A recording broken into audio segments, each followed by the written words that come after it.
All right, we'd like to welcome Brandon Matthews here to the 3M Open in 2022. Brandon, thanks for joining us. You're a sponsor exemption this week. You're making your fourth start on the PGA Tour. I don't know if you've had a chance to look at the golf course yet, but coming in here, what's kind of your expectation at this point, having just played 3 events on tour? Yeah, well, obviously very appreciative of the opportunity from the 3M Open here and everyone that's given me a chance so far. It's going to be great to get some reps under my belt before the start of the season. I have gotten a chance to see the golf course yesterday. It's absolutely fantastic. The condition of it is second to none. And the team here has done a heck of a job with the preparation. So it's going to be very, very exciting to play out here this week, and I look forward to the opportunity. You've had an interesting journey to get to the PGA Tour. You've secured your card via the Korn Ferry Tour this season to be fully exempt next year. But you played in the Latino America Tour for a number of years, and then progressed to the Korn Ferry Tour where you won earlier this year. What's that journey been like, and how challenging has it been, and now how satisfying is it to have secured your tour card for next season? Yeah, I mean, incredibly satisfying. I've worked my way up through the ranks under the PGA Tour umbrella, and it obviously goes to show how many great players there are coming up through the ranks. Harry Higgs is a perfect example of going the same route that I did, and certain examples like that across the board. You can find a lot of them. So, golf is getting more and more talented every year, and I'm excited to be able to finally make the dreams that I've had as a kid kind of come to life here. If we have any questions, so just we'll get Jerry, just a second. We'll get a microphone, and go ahead, Jerry. Thanks. Have you seen enough of the course to know whether there's a place in the bag for the driver, and is that a week-to-week decision for you? Yeah. So driver's definitely gonna be in the bag. Be able to hit it a few times out here. It's a lot of these holes where I am going to hit driver, it sets up really nice for my eye. So, it's going to be nice to hit it a few times this week for sure. Yeah, I mean, I haven't done that in a while. There's been a few where, if I'm going to hit it once over the course of an entire round of golf, I rarely would put that in. I'd put a strong 3-wood in just, to give up that very slight advantage on one hole maybe with driver, where I can get a strong 3-wood up there almost just as close to it. Those are the kind of weeks where I would take driver out of the bag, but I haven't done that in a while. Yeah, just kind of going off of that, just what advantage does it give you when you can put it back in the bag? And obviously kind of goes without saying you're longer than a lot of guys, but just kind of how much are you looking forward to that this week?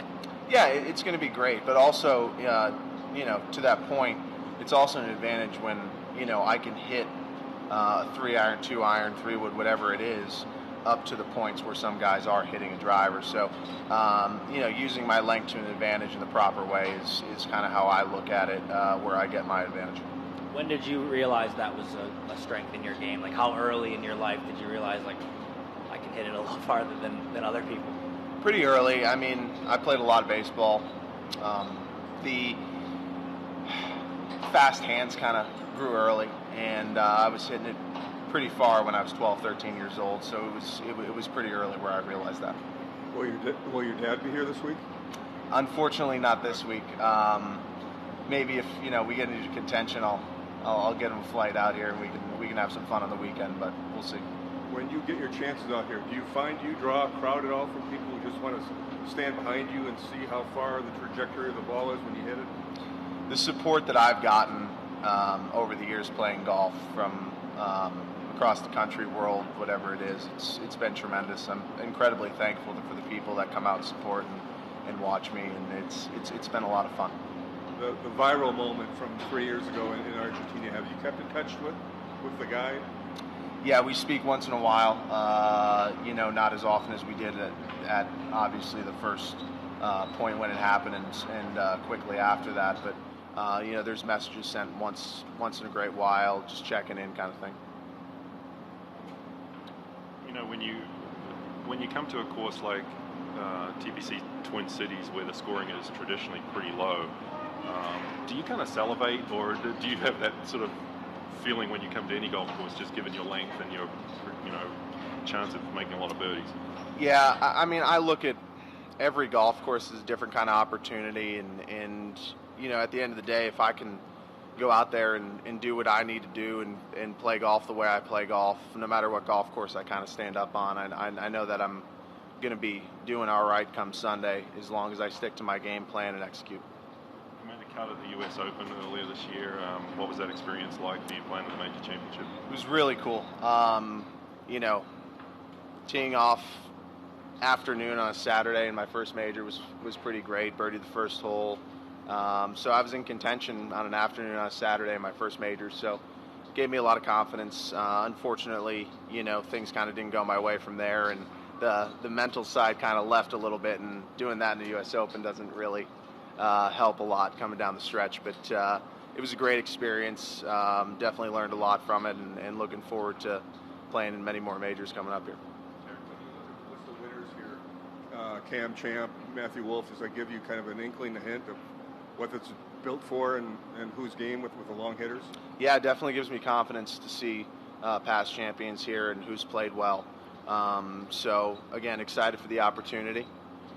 Looking forward to competing on this golf course, on a golf course where longer hitters are at a slight advantage. Just finally, I guess, tough question sometimes, but what sort of expectations do you have this week and particularly going forward into next season? Yeah, I mean, I constantly say that if I'm at a golf tournament, I'm not here to make a cut. I'm not here to, slightly contend or finish high. If I wasn't here to win a golf tournament, I need to figure out a different profession. So, I feel like my game is at a point where I can win any given week if a couple things go my way, and getting to that point where I can contend every week is my goal.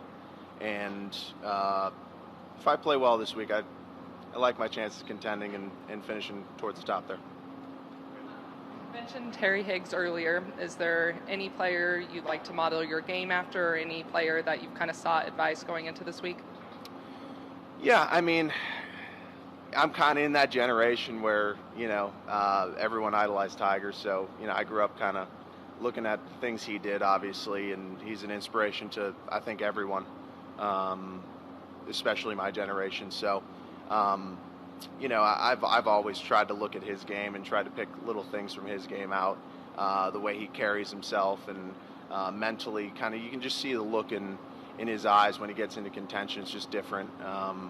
So, looking at that, drawing off of that, trying to find out what he's thinking, the way he kind of goes about his ways is very interesting to me and obviously inspirational. But beyond that, I think I have a very unique set of skills that's a little bit different.